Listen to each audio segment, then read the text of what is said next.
চট্টগ্রামের সীতাকুণ্ডে সাগর উপকূলের কুমিরা নৌঘাট এলাকা থেকে 2 শ্রমিকের মরদেহ উদ্ধার করা হয়েছে। এদের মধ্যে একজনের মরদেহ খণ্ড বিখণ্ড অবস্থায় পাওয়া গেছে। দুজন স্থানীয় একটি জাহাজ ভাঙা কারখানা শ্রমিক। সোমবার সকাল 8টার দিকে ফায়ার সার্ভিসের একটি দল মরদেহ উদ্ধার করে।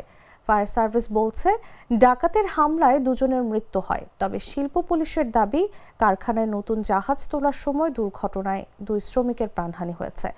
নিহতরা হলেন সাইফুল ইসলাম এবং আব্দুল খালেক। এর মধ্যে সাইফুলের মরদেহ খণ্ডবিখণ্ড অবস্থায় ফায়ার সার্ভিস উদ্ধার করে। এদিকে কারখানা কর্তৃপক্ষ ডাকাত দলের হামলায় ওই 2 শ্রমিকের মৃত্যু হয়েছে জানালেও ভিন্ন দাবি করেছে পুলিশ, জাহাজ ভাঙা শ্রমিকদের নিয়ে কাজ করা সংগঠন এবং স্থানীয় বাসিন্দারা। তাদের দাবি, জাহাজ ভাঙা কারখানাটিতে নতুন একটি জাহাজ তোলার সময় দুর্ঘটনায় 2 শ্রমিকের মৃত্যু হয়েছে।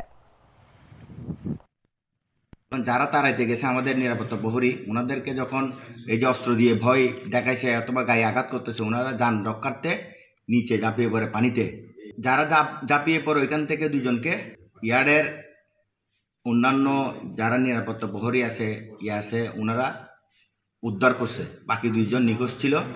আজকে সকালে 11টার দিকে ফায়ার সার্ভিস এসে 2জনকে উদ্ধার করছে পানির নিচে থেকে।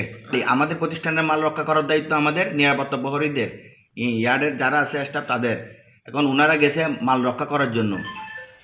ওনারা তো জানে না যে ওনারা দেশীয় অস্ত্র নিয়ে আসবে, ওনাদের গায়ে আঘাত করবে, এটা জানে না। পরবর্তীতে ওনারা গিয়ে দেখতেছে যে 2 পাশ থেকে 2টা বোট এসে ওনাদেরকে অ্যাটাক করে ফেলছে। ওনারা যান রক্ষার জন্য।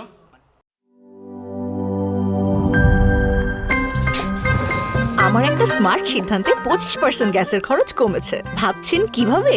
সাধারণ গ্যাস স্টোভ বদলে আমি এনেছি আরএফএল গ্যাস স্টোভ। এর সাইন্টিফিক নজল ও ব্রাস বার্নার ক্যাপ সমানভাবে তাপ ছড়িয়ে রান্না করে দ্রুত। তাই গ্যাসও বাঁচায় 25%, টাকাও বাঁচে 25%। আরএফএল গ্যাস স্টোভ নিরাপদ ও গ্যাস সাশ্রয়ী।